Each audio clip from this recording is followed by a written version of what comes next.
Good morning, everyone. We're just going to give another minute or two for anyone who might be joining late, and then we'll go ahead and get started.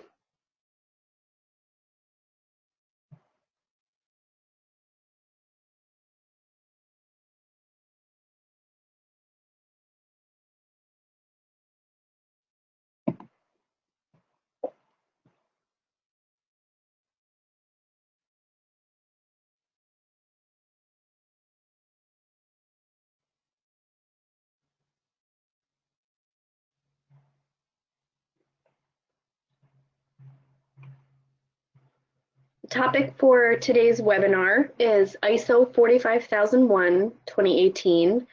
We're going to provide an overview of the standard and the changes that it entails for clients who are transitioning from OSAS 18001.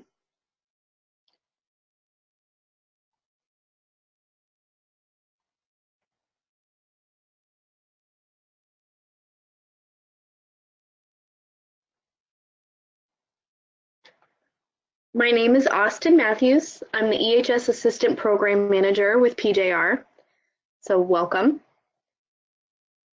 The audience for today is open to really anyone who's interested in learning more about this particular standard. We may, like I said, have some organizations who are transitioning or will be transitioning to ISO 45001 from OSAS 18001.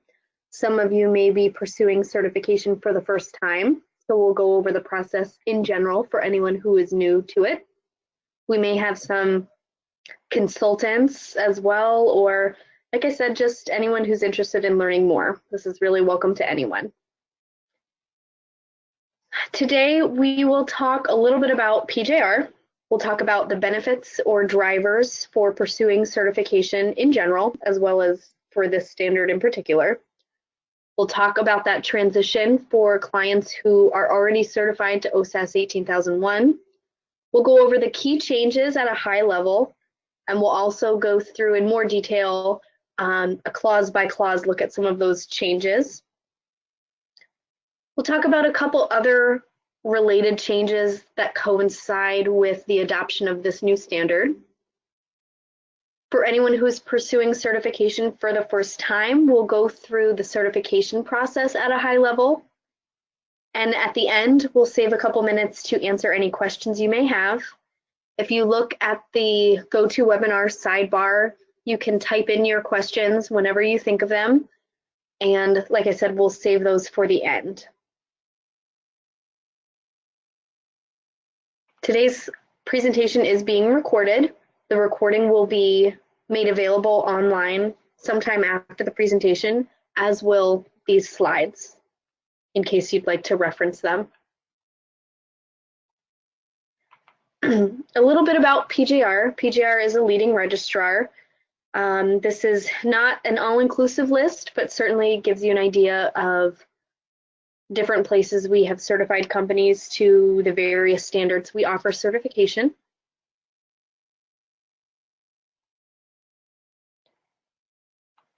PJR is accredited to grant certification for a wide variety of standards, including OSAS 18001. We are not currently accredited to ISO 45001, but we have begun the accreditation process. So we're not currently granting certificates to the new standard, but we are pursuing that accreditation, and we'll be able to conduct audits to the standard once we have achieved that.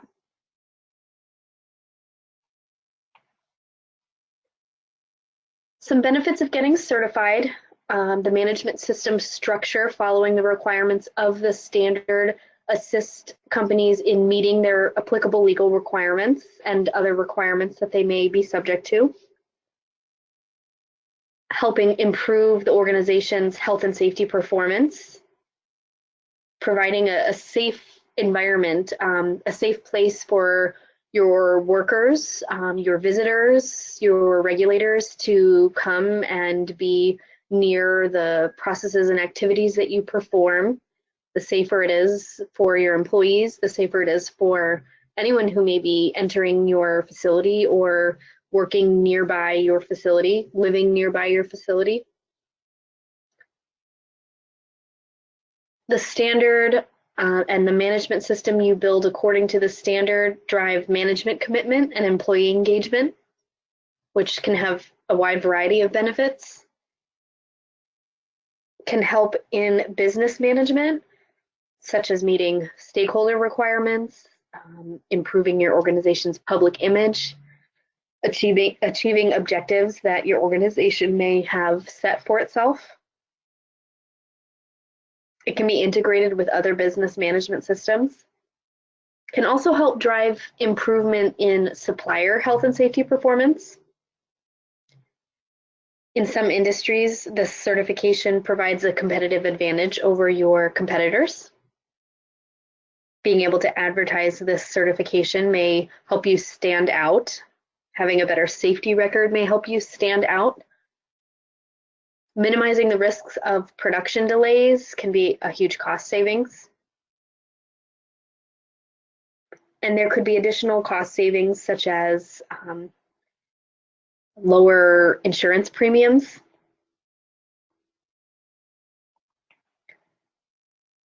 Specifically, when we're talking about ISO 45001, obviously our focus is health and safety, like we talked about on the last slide. So we're really looking at a commitment to have that health and safety be in the forefront, preventing injuries, ill health, creating a safe environment, reducing the risks of hazards for not just employees, but contractors or visitors or anyone who may be in or around the facility or wherever the work is being done. We discussed some business management drivers, public image, and having that framework for meeting legal or other requirements.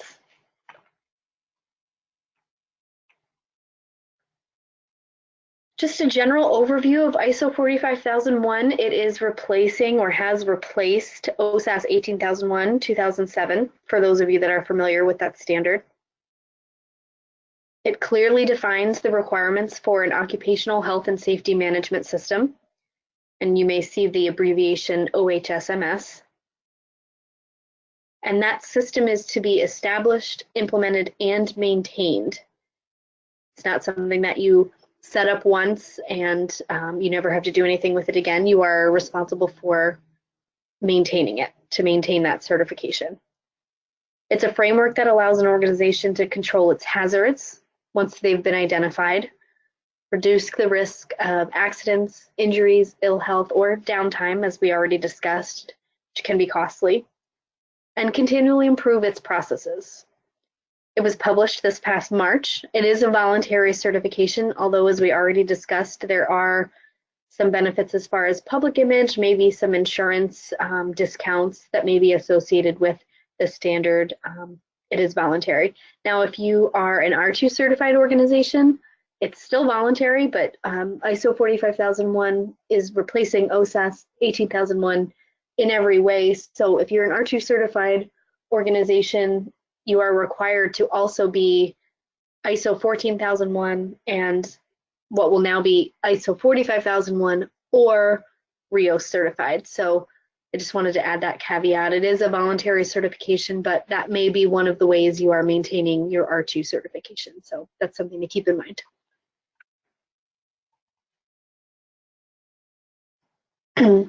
As with most transitions, there is a 3-year transition period for existing certifications. The current certificates for OSAS 18001 will be revised, if they haven't already been, to reflect this expiration date. So what that means is if you recertify in the near future or have recently recertified, that 3-year transition period from the publication date in March, your certificate to 18001 may expire before your certificate would typically, because that is your deadline to transition. So that's something to keep an eye on. PGR will issue a transition plan to existing OSAS 18001 clients to clearly communicate what this deadline will be. And they may also communicate a deadline by which your transition audit must occur in order to be guaranteed no lapse in certification.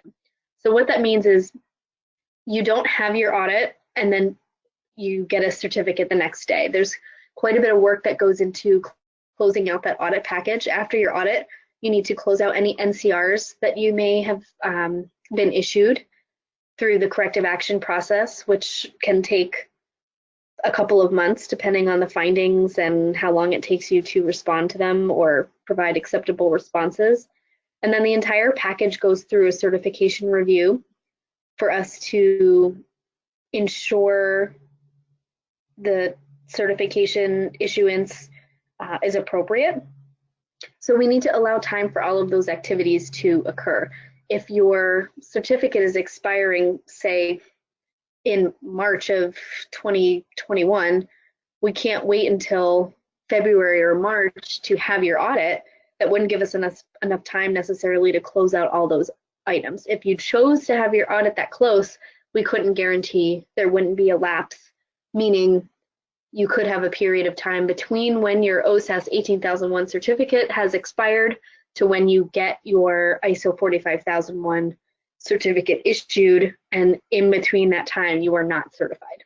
So something to keep in mind. Keep a lookout for PJR to communicate that information via a transition plan if that affects you. Transition audits can take place either during surveillance or recertification audits. So it depends on where you are in your cycle, where in the cycle you are when you're ready to transition, and what your preference would be. But just so you're aware, we are required to add at least one audit day for the transition audit, whatever type of audit it takes place during, whether it's surveillance or recertification. As far as the requirements PJR is subject to for ISO 45001, this transition has to at least add one day. So that's something to keep in mind too. Your audit will be at least one day longer than it usually is. ISO 45001 follows the Annex SL structure, which you may be familiar with if you are affected by the recent revisions to ISO 9001 or ISO 14001. This will look familiar to some of you. It is a change from OSAS 18001. The numbering of the clauses is different, you'll notice. So these are the sections of the standard now. The Plan, Do, Check, Act model has also changed slightly. The key changes in ISO 45001, as we already discussed, include the adoption of that ISO Annex SL structure. There is a definite emphasis on leadership and accountability that we'll talk more about. There's a focus on risk management, objectives, measurement, and change. Some changes to the communication and awareness requirements. And it's less prescriptive overall. While there may be new or more requirements, it's less prescriptive in the way that you are able to meet them. For example, when we talk about the type of documents, that definition has been expanded to include, or documents and records, the terms have been replaced by documented information to expand the options companies have as far as types of media to give you greater flexibility to identify what works best for you as an organization.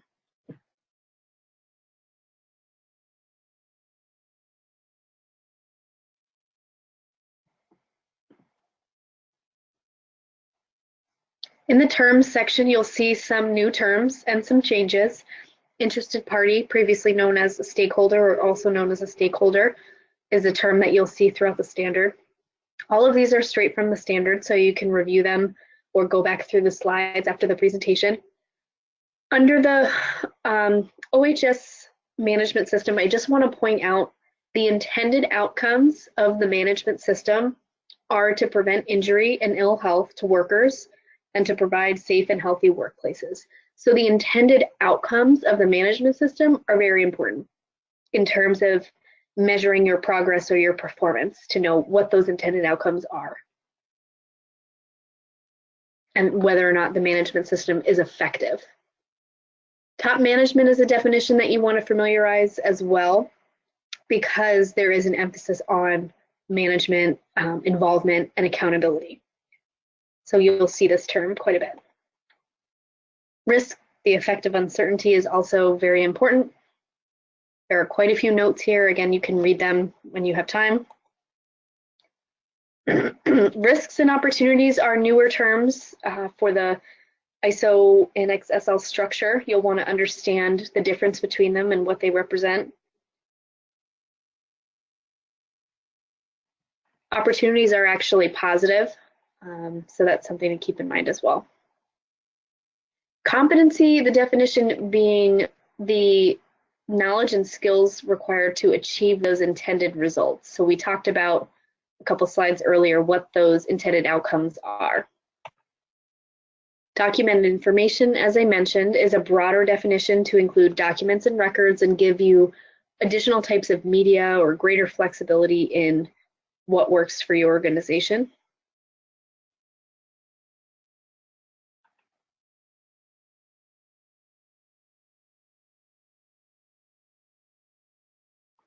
Again, there are quite a few notes to the audit definition that you can review yourself. Strategic planning. And leadership, again, like I said, there's really an emphasis here, so I put these definitions on the screen as well.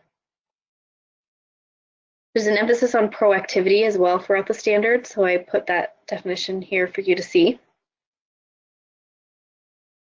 And as far as performance of the OHSMS, we are focusing in this new standard less on improving the management system, focusing more on the health and safety performance.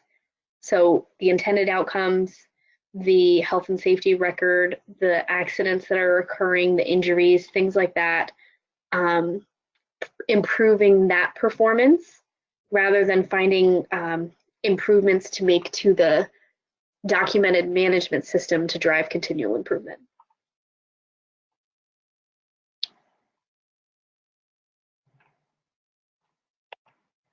Okay, so we'll go through clause by clause, not every clause of the standard, but the ones with more significant changes. So starting at the beginning of the standard, clause 4 relates to the context of the organization. So we're looking for the organization to understand and identify their context, determining internal and external issues that are relevant to their management system and its ability to achieve its intended outcomes. So again, we're focusing more on the performance rather than improvement of the management system itself. So what are those intended outcomes? Are we able to achieve them? How is our performance compared to those intended outcomes? Understanding the needs and expectations of workers and other interested parties, really determining who those interested parties are, not just our employees, but it could be so many different things. Visitors to the facility, regulators, unions, neighbors, customers, suppliers, really the list goes on and on. So determining what is relevant to your organization, not just your workers, but of course including your workers, and then what their needs and expectations are, because those needs and expectations, as they're relevant to your management system and its performance, translate to requirements of the management system. That's the intent here. And then after you have identified those internal and external issues and the needs and expectations of interested parties, then formulating that scope, the scope of the management system, to make sure it takes into account all of those items.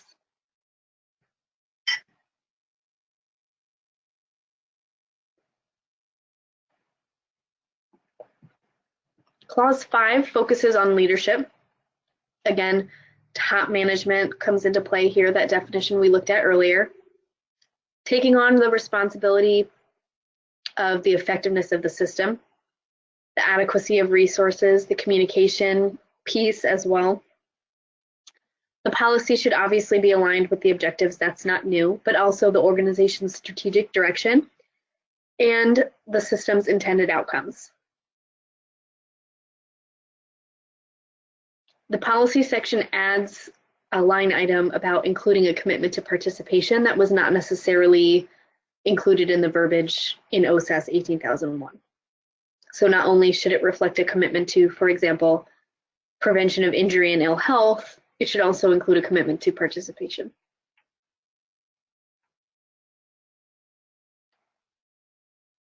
The standard doesn't explicitly mention a management representative anymore. The idea is that top management is making sure the responsibilities and authorities are adequately assigned.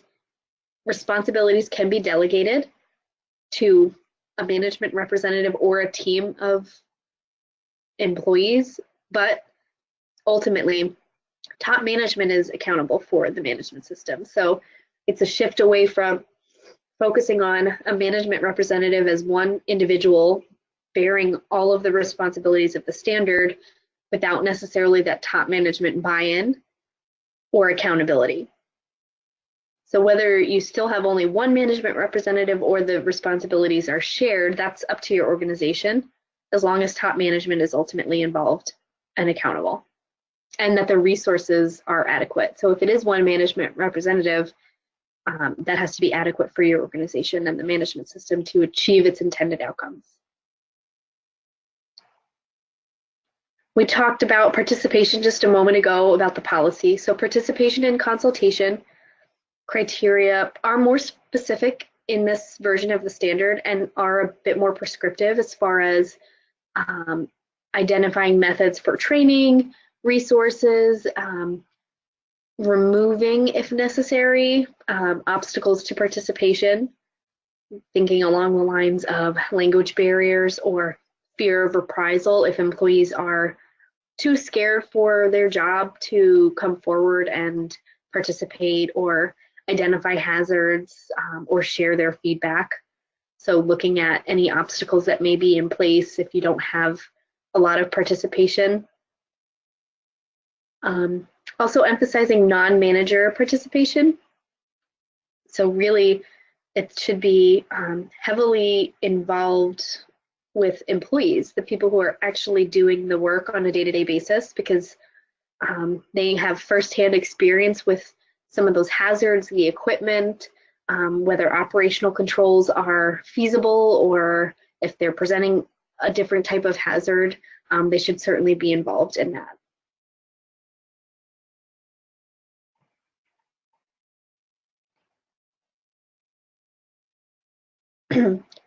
Clause 6 covers planning, and this section has really been restructured in the new standard. Planning and risk determination need to take into consideration both positive and negative. So we talked about the risks and opportunities definition in the earlier part of the standard. Take a look at that and familiarize yourself with those definitions to make sure that this risk determination and planning process take into consideration both risks and opportunities, and also the identified issues and needs and expectations of interested parties that we discussed before as well. All of those need to be taken into consideration during the planning process because, as we discussed, they translate into requirements. And again, we have a focus on achieving the intended outcomes. In general, when it comes to planning action to address risk and opportunities, you need to have a process to determine what those intended outcomes are, make sure the management system can achieve them, preventing injuries, ill health, any undesired effects, as well as continually improve its performance.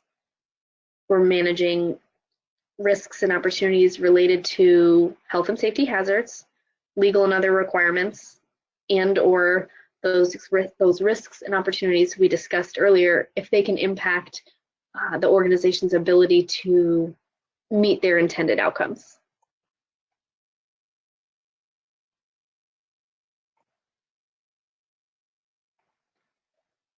Hazard identification, it is rather prescriptive in this section, again, with a focus on proactivity, not waiting until people get hurt doing a certain job or working on a certain piece of equipment to identify the hazard that exists, really trying to go through that risk analysis process, identify all the risks that are present, and proactively put reasonable operational controls in place to avoid an injury instead of reacting to one that has already taken place, or even a near miss, which could so easily have been an injury, as we all know.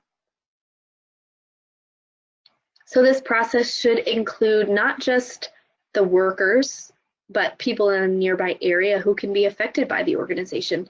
Depending on the industry, you're not always working within the walls of your building. Or depending on the process, some of that can spill out to the nearby area anyway in a variety of ways. So it's not just the people within the workplace, but we're also looking at people in the nearby area. Also, hazards to people who are at your organization or within the workplace, but are not employees. So this could be contractors or visitors, temps, really looking at other people who could be affected. The work area itself, equipment designs, any changes, whether they are taking place or they're proposed, that could affect the health and safety management system, past incidents. And this is just a couple examples, not an all-inclusive list of what this proactive approach should consider.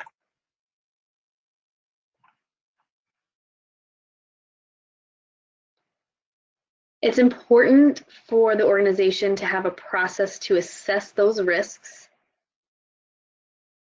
And like we talked about, set up proactive criteria. All of this should be documented, looking at that documented information definition, which again is broader than it has been in the past. So this is kind of a loose definition what it means to you, but we do need to see some type of documented information of this process, the outputs to show that it has taken place. And again, we're looking at not just the risks, those negative impacts, but also the opportunities, the positive impacts as they're relevant. Determining legal and other requirements is important. That needs to be, you need to determine what those are and keep that up to date because they do change. You need to have access to what those requirements are, determine how the requirements apply. So it's not just a list or the copy and pasting of the specific regulation verbiage, but also what does that mean to your organization? What does it mean you need to do? How does it apply to you specifically? And what does that look like in terms of operational controls or monitoring and measurement or compliance verification or record keeping? What does that mean? How does it apply? And if it relates to any hazards and risks as well. Sometimes it will, sometimes it won't. Excuse me.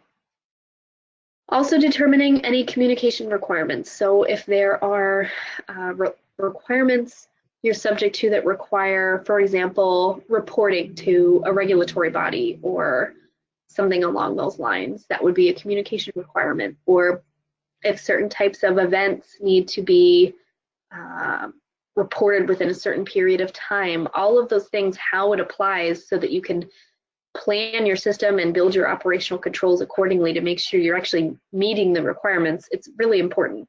And again, that proactivity feature, you're building your system around what you're required to do.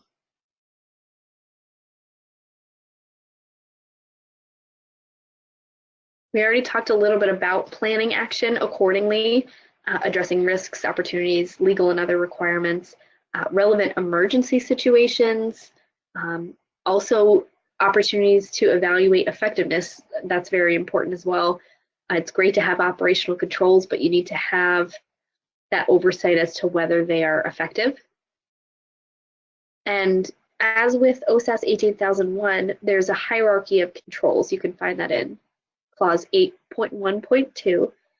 And that really just goes through a hierarchy, for lack of a better word, things to consider as far as controls. So ideally, the first choice would be, when you look at that hierarchy of controls, would be removal of that hazard. Whatever hazard you've identified, if you can completely remove it, if you don't need, for example, that piece of equipment, you don't use it anymore, it's just posing a hazard, Someone could get hurt on it and you don't even use it. The first and best choice would be to remove it. And then as you go down the list, you can replace things, you can utilize PPE, you can train employees, you can write procedures about how to safely operate things. Though that's the hierarchy of controls that we're talking about here. Objectives and targets, this isn't a new concept in ISO 45001. We're trying to improve the management system as well as the health and safety performance. None of this stuff is really new if you're familiar with the previous standards, so you can review that. And then planning to achieve them, obviously determining what tasks it will take to achieve the objective, how you're going to go about achieving it, what, if anything, about your process has changed to drive that objective resolution, what resources are needed, who's responsible, what timelines, what due dates, how are you monitoring it. This isn't really new. Excuse me. Clause 7 focuses on competency and awareness requirements, which have been separated into two different sections. Awareness criteria are more prescriptive in this version of the standard. Communication comes into play as far as that commitment to, again, health and safety controls. What needs to be communicated if something takes place, or what needs to be communicated within the organization or to external parties based on the health and safety management system, as well as controlling the process for reporting to external groups or regulatory bodies.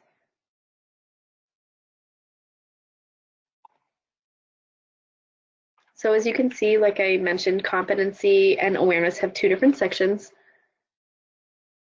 The competency requirements relate to workers that can affect the performance of the health and safety management system. And we're looking for that documented information as evidence again. Have to take into consideration how you're going to evaluate the effectiveness. Awareness, just this section in the standard identifies specific items that all workers need to be made aware of. Not really new.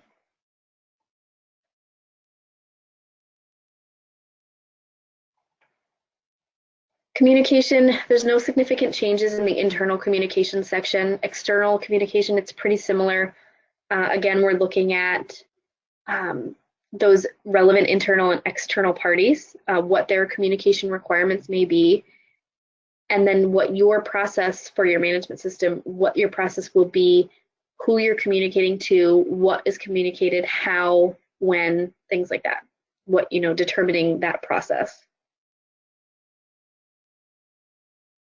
We already talked about the documented information concept. So you won't see specifically document controls, but this concept is the same. Controlling whatever media or whatever types of documented information you're utilizing, they still have to be controlled. That process for creating them, updating them, maintaining copies, things like that.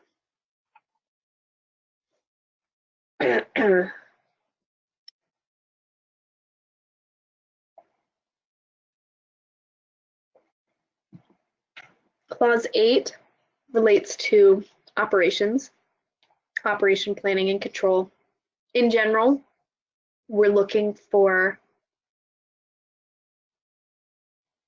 sufficient documented information as evidence for everything within the standard. So we talked about how this includes documents and records. So keep in mind that the standard isn't calling out in a lot of spots that you need, for example, a documented procedure, but in every requirement of the standard, we're going to be looking for documented information, some type of evidence to show the outputs of these requirements that they were met. Hierarchy of control, the hierarchy of controls, like I said, is present in OSAS 18001 as well. There really aren't significant changes here.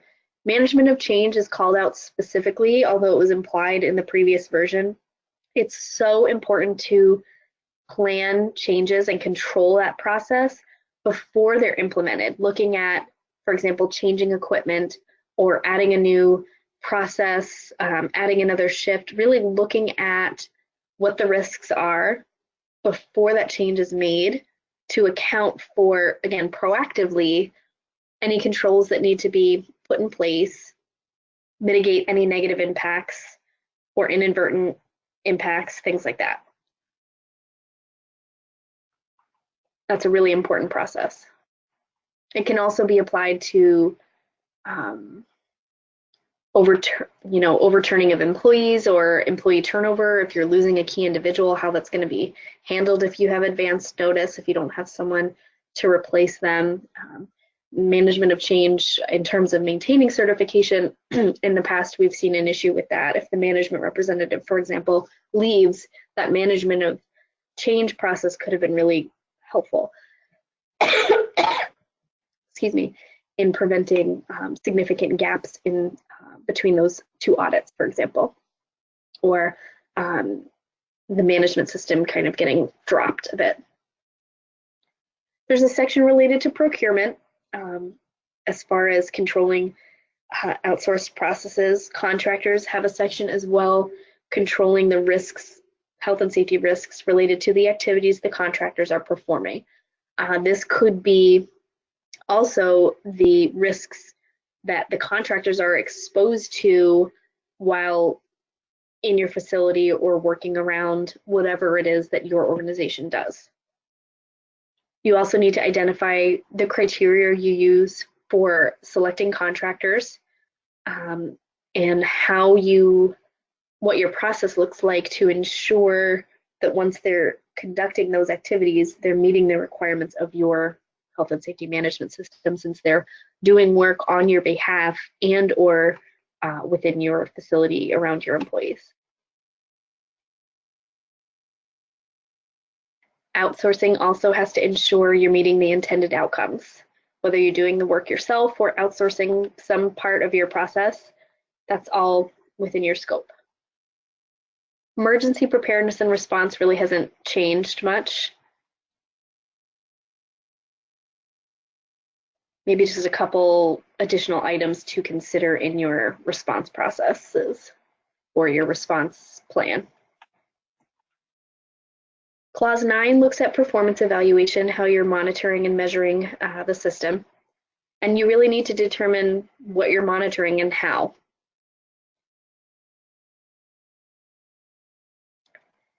The internal audit identifies some additional specific factors to take into consideration when putting that audit program together and making sure that the results are reported to relevant parties.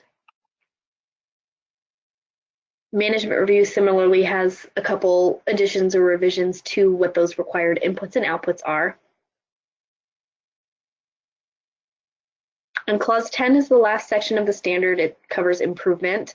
Nonconformities and corrective actions have been moved to the end of the standard since they are part of the improvement process.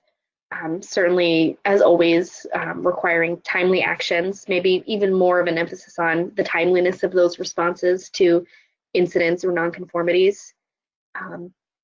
Reviewing for effectiveness is not new, but it's certainly emphasized in terms of the effectiveness of the system and driving its ability to meet those intended outcomes. It's important to review any actions you take, corrective actions or otherwise, to determine if they were effective or not.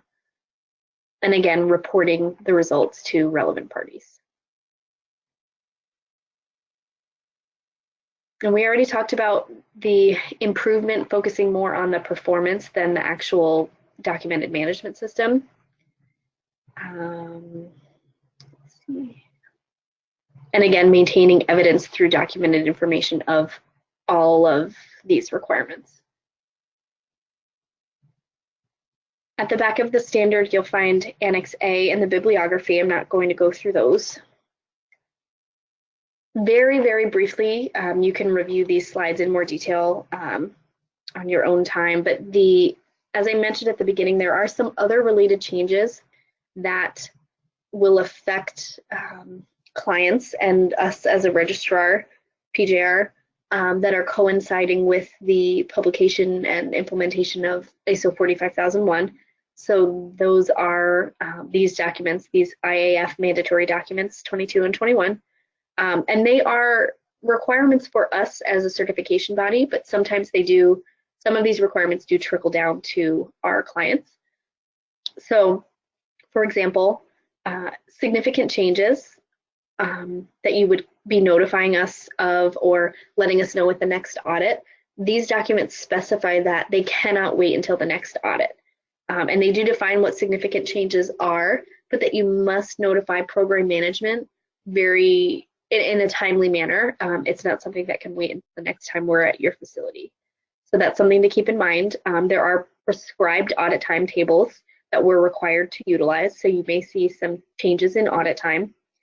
And again, these requirements are across the board for all certification bodies to follow, not just PJR. It raises the bar overall, these documents. So one example is that top management should be involved in the audit, not just the management of the management system, such as attending management reviews, but also the audits, the closing meeting. It's a very important part of the audit where we go over the results of the audit, and top management should really make every effort to be in attendance for that meeting. You'll see some of these changes in the terms and conditions of your contracts with PJR, but I just wanted to give you a heads up about some of these items since they, again, trickle down to our clients. So very briefly, for anyone who is not currently certified to OSAS 18001, I apologize, I'm a little under the weather. Anyway, for anyone who's not currently certified to OSAS 18001 and is not familiar with the certification process, I'm going to go through that really briefly, and then we'll see if anyone has any questions. The first step, if you're coming on board and getting certified for the first time, is to establish your documentation that meets the standard requirements. Conduct any training that's required to meet the requirements of the standard again, and meet any competency and awareness requirements you identify going through this process if you haven't already. Implementing the requirements, such as conducting internal audits, having your compliance evaluation, really implementing what you've written. Contracting with a certification body like PJR. You can contact us and we can provide a quote and get your audit scheduled or get the ball rolling so that you have an idea of a timeline. And for initial certifications, you would be completing 2 audits, a stage 1 and a stage 2 audit. They're 2 separate audits, and then after the stage 2 audit, if you have any findings, any nonconformities, you would address them. And once that entire package is closed, you would get your certificate. Stage 1 consists of a document review. It's really just to assess your readiness to move to stage 2. And then the stage 2 is an audit of your processes, the implementation of the documents that we reviewed here. Have they been implemented? Are they effective in meeting the requirements of the standard? This would cover all processes, all shifts for your stage 2 audit, and any nonconformities need to be resolved before a certificate can be issued. After that, you follow a 3-year, you fall into the 3-year cycle for our certifications. Your certificate is good for 3 years. In between your stage 2 and your recertification audit, you have either annual or semi-annual surveillance audits depending on your contract. And those are partial system audits. We're not covering all processes, all shifts like we did at stage 2. And then when your certificate is coming up to be recertified, that is an audit similar to the stage 2 in that we cover all the processes, all the requirements of the standard, and all the shifts. And then it would result in a new certificate being issued that is good again for 3 years, and the surveillance cycle continues from there. I put a little information about multi-site certification in here. It may or may not affect the people on the webinar today, whether you have more than one location that you're trying to certify under a multi-site certification. And we can talk about that more specifically if you contract with PJR and you're looking for a quote or some information about that. For those of you who are certified to other standards or would be pursuing other standards at the same time, this standard is easily integrated with other standards, and there is usually a discount for integration. Okay, I went through that pretty quick, but I wanted to make sure we had time for questions. And again, you can review the slides that will be posted sometime after the presentation. I'm going to give you one more second to type any questions that you might have. I'm going to go to the next slide in the meantime to show you my contact information, as well as the contact information of our EHS program manager, Nancy. In case you have any questions after the presentation about this standard or other standards we offer. If you're looking for a quote or to contract with PJR, you can contact our sales department at this number. Okay, let's see what questions we have. Okay, one question, what are the major changes required in the day-to-day activities from OSAS 18001? I might have answered that since you typed that when we talked about the operational section, but on a day-to-day basis, it really depends on how much changes in your transition, how much of your management system has to change, how much of your risks or operational controls change. Day to day, the management involvement is important, as we talked about, that participation piece with employees, capturing risks related to contractors on site, management of change, proactivity overall, being proactive as far as identifying excuse me, those risks and controls before you're reacting to them. Those would be the biggest day-to-day changes, I would say.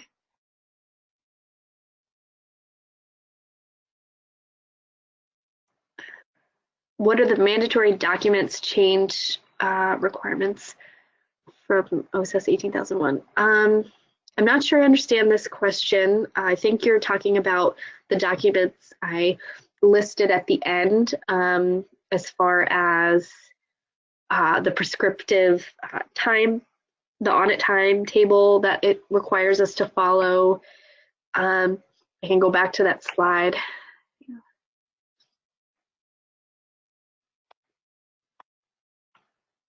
I'm not sure if these are the documents that you're talking about, but some of these, like I said, some of the requirements in these documents are really just for the certification body, but I tried to highlight the couple of changes that trickle down to the clients here. I'm not sure if that answers your question. If not, feel free to shoot me an email or give me a call and we can discuss it further.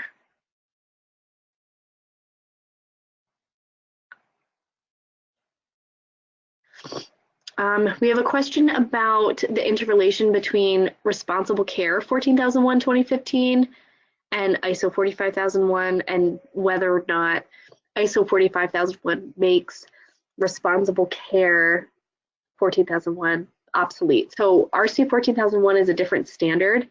I would say it does not make it obsolete because Responsible Care covers the environmental side of things, and ISO 45001 is strictly occupational health and safety. So if you were to replace RC 14001 with ISO 45001 alone, you would be missing that entire environmental piece. Now you may be able to combine ISO 45001 for the health and safety side with ISO 14001 for the environmental side.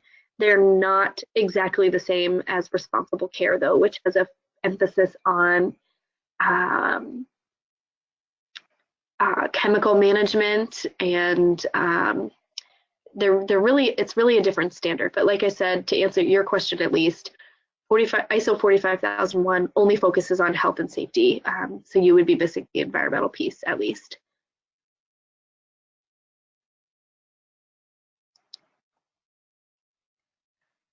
Does ISO 45001 include any unannounced audits or all announced in the cycle? It does not include unannounced audits in general.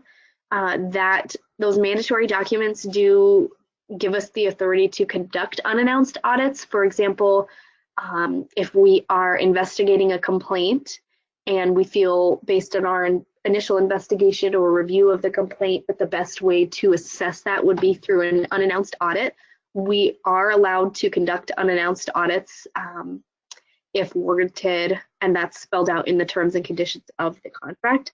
But the standard itself does not require unannounced audits. Surveillance audits every 6 months. I can't give you a complete list of why we would do semi-annual audits. Typically, they're annual audits, unless you have a preference and you'd like shorter audits more frequently and you're opting for the semi-annual audits. Otherwise, semi-annual audits are reserved for clients who maybe have had a significant number of NCRs or complaints and just require a little bit of extra monitoring until we feel that their management system is capable of going back to annual audits. So it's a combination of a client's preference, and I can only think of 1 or 2 times that we've had to switch to semi-annual audits recently for clients just to have additional monitoring. Okay, trying to see if we have any other questions. I don't see them. So if you have any other questions, please don't hesitate to contact me or contact Nancy, and we can go ahead and try and answer those. Good luck with your transition. Again, keep an eye out for the transition plan with more details from PJR. And if you're new to the certification process, we'd love to work with you. Feel free to reach out to us for more information. My screen is freezing. I think there are more questions and I'm having a hard time clicking on them. I'm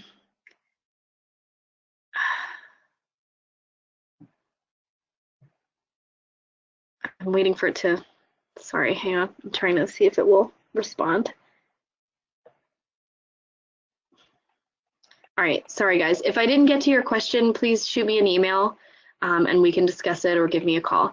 Otherwise, thanks for joining us and I hope you have a great day. Good luck with your transition or implementing your system to pursue certification. Let us know if we can help in any way.